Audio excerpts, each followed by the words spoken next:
guys, welcome back. So today's video is going to be my review on the Pat McGrath 03 Skin Fetish Highlighter. I ordered this directly from the Pat McGrath website. It had an issue where it crashed and then it came back on, I think at like 3 or something. And I picked it in the color Nude, which is more of an iridescent pink base. They also have it available in gold. I've heard the pink works on very fair and very deep skin tones. I personally feel like gold pulls like a weird yellow. Since I am kind of neutral but leaning on the cool side of neutral, if I get something too yellow, it looks really weird on my skin. It kind of looks dirty. As always, guys, I'm going to leave markers in the description box if you want to jump ahead. I'm going to give you a little info on Pat McGrath. I'm going to show you this demoed in 2 different ways because I'm not wearing highlighter right now, and I'm also going to give you like my thoughts on this and if I would repurchase. Again, it is a very bright day in San Francisco, and there is a window directly behind this camera, so if I'm kind of squinting, I'm sorry, it's bright. I'm going to have to figure out how to stop doing that. So real quick, for those of you that don't know who Pat McGrath is, I'm going to read you a little biography that I found on the UK Vogue. I'll also link it below if you guys want to read up further on it. I'm just going to highlight some bullet points out of it. So Pat McGrath is a British makeup artist, and she's the creator design director of Procter & Gamble Beauty, which is a huge company. She's famed for her unique, adventurous, and innovative makeup techniques and often prefers to use her hands opposed to brushes. It said in 1999, McGrath developed a line of cosmetics for Giorgio Armani. Armani later told Vogue she never used cosmetics to try and mask a woman. During the 90s, she spent 10 seasons creating makeup concepts for Prada and Miu Miu. In 2004, she was named Global Cosmetic Creator Design Director of Procter & Gamble, the name behind makeup brands including Max Factor, Dolce & Gabbana, CoverGirl, and SK-II. In a Vogue article in 2007, she was named the most influential makeup artist in the world. She has worked with celebrities as diverse as Madonna, Sarah Jessica Parker, Kate Blanchett, Oprah Winfrey.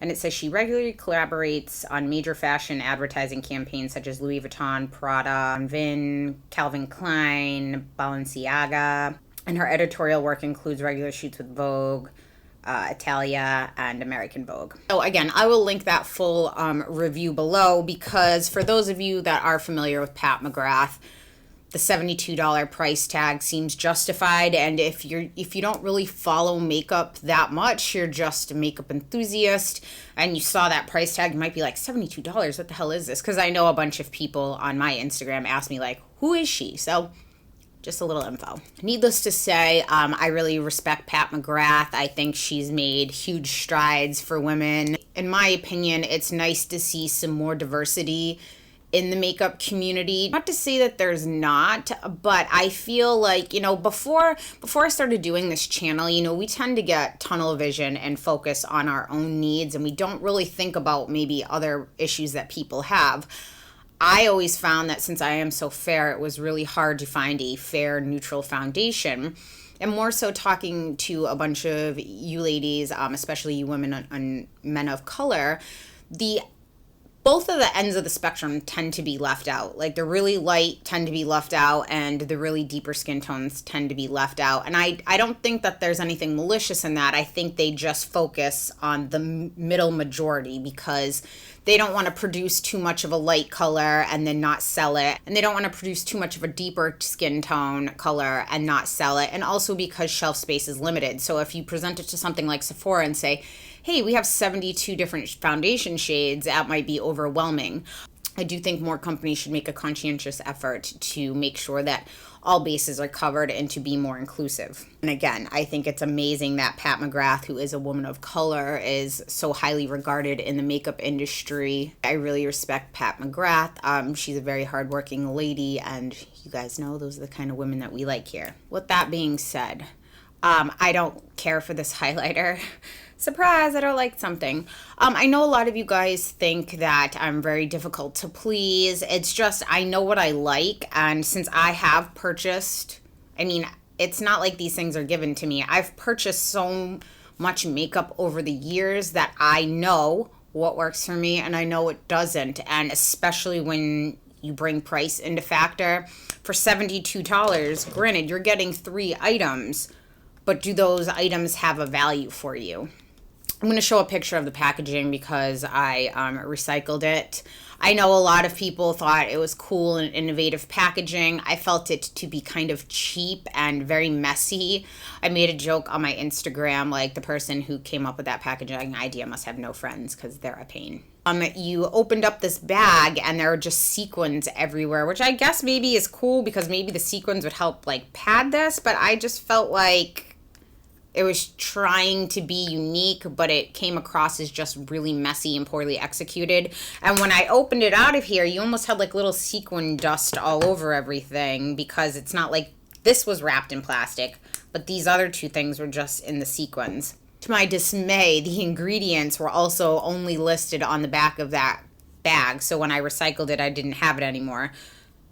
So I did reach out to Pat McGrath's team just via their customer service email, and I asked them for the ingredients and they so kindly answered with them. So I do have those to go over with you guys. My highlighting stick was actually labeled wrong. I think the label should have been flipped around because the part that points to the balm side is actually the highlighter stick, and the part that actually points to the highlighter stick is the balm side, which that's not a problem. I can remember that. Again, just for $72 for all of this, I just would expect it to be packed well and labeled properly. So the instructions say, I mean, you can use each one of these products on its own, or you can layer all three. And the way that you would layer all three is the balm, the highlighter, and then the pigment. I actually, out of everything in here, I really like the balm stick. It's just really like a clear jelly. It almost reminds me of like if it was a solid Aquaphor. It's literally like a lip balm. You could probably use a lip balm in place of this. Just rub your finger on it and dot it on. This highlighting stick on this side is pretty, but it's no different than something like my Benefit Watts Up, which is significantly cheaper, and I feel like has more pigmentation to it. This pigment is, while it's beautiful, it to me has too much of a pink shift to it. It's iridescent white with pink shift to it. It doesn't come across as looking natural on me. Not that I ever really go for necessarily natural makeup. This is a brush, a dual fiber brush. It says made in Japan, which those are typically handmade, really nice brushes. I haven't noticed any shedding for here, although I will say I don't like putting on highlighter with a densely packed round brush like this. I just don't feel like it gives me a stripe, and I don't like that. Okay, now we're all zoomed in. So obviously all my makeup is done, excluding my highlighter. So again, my side that says highlighter is actually the balm. So when I was watching all this, and since she prefers to put makeup on with her fingers, I'm going to use my fingers. So I'm just going to rub my finger on this stick. And this is the product out of all of these I like the best. And I'm just going to tap. Because if you rub directly on with the stick, it's going to disturb the makeup you have underneath. And I find if you layer this under makeup, you won't really see anything. So I'm just going to tap.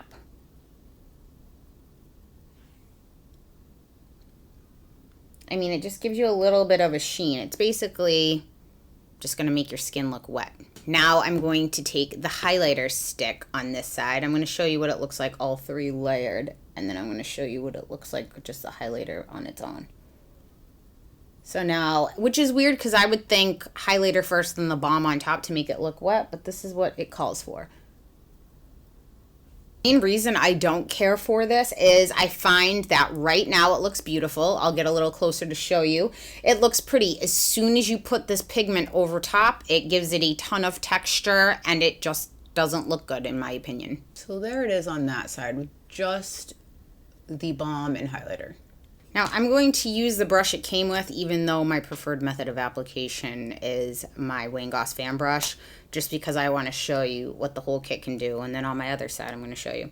So I'm just going to take a light little brushing in there of this, and I'm just going to lightly go over that dampness, okay? So I didn't even go over hard. You just saw lightly. I'm going to zoom in again and show you now what it has done. Do you see this? And you can see my skin is not textured. I mean, I don't know what this is, but it's not complimentary. It got really patchy and put all layered together. I don't like it. I do like the balm on its own. The highlighter stick is okay. Now I'm going to show you this with a fan brush just right on the tops of my cheekbone here so you can see. So get that lightly. And I'm going to zoom in to show you again. So the only way that I would ever really use this is I would use the balm on its own, or I would use this on its own. But again, for $72, it's like I don't find this extra unique to any other highlighter I have. I do find this packaging to be very inexpensive and cheap feeling, very flimsy. It almost feels like a container that you get out of a gumball machine. So I do like this on its own. It has to be over like a blush, so it kind of looks like you have like a pink sheen to it. I feel like if you wanted a very similar action to the balm side, you could use, honestly, a balm. Or you could take something like Aquaphor and really thin it out and then just tap that along the top of your cheekbones. I did search the ingredients on basically the balm, the highlighter, and the pigment side, and I cannot find anything like it. The balm side is the same in both colors, the gold and the nude. The highlighter side is similar except for tin oxide is an ingredient that's in the gold stick. So it appears that both of the highlighter sticks are actually like a neutral color that is the same. Although tin oxide is a color additive, it might tweak it slightly. And the pigments are completely different. They do share some similar ingredients, but they do both have a few different ingredients. So I will show a screenshot of that. For the color code, the things in yellow are the same ingredient in the same order. The pink are the same ingredient in a different order, and the green are unique ingredients that neither one share. I found myself trying to play with it and mess around with it a bunch when I first got this, trying to figure out how to make it work, how to avoid this. Like, I try to maybe like tap it out with my finger.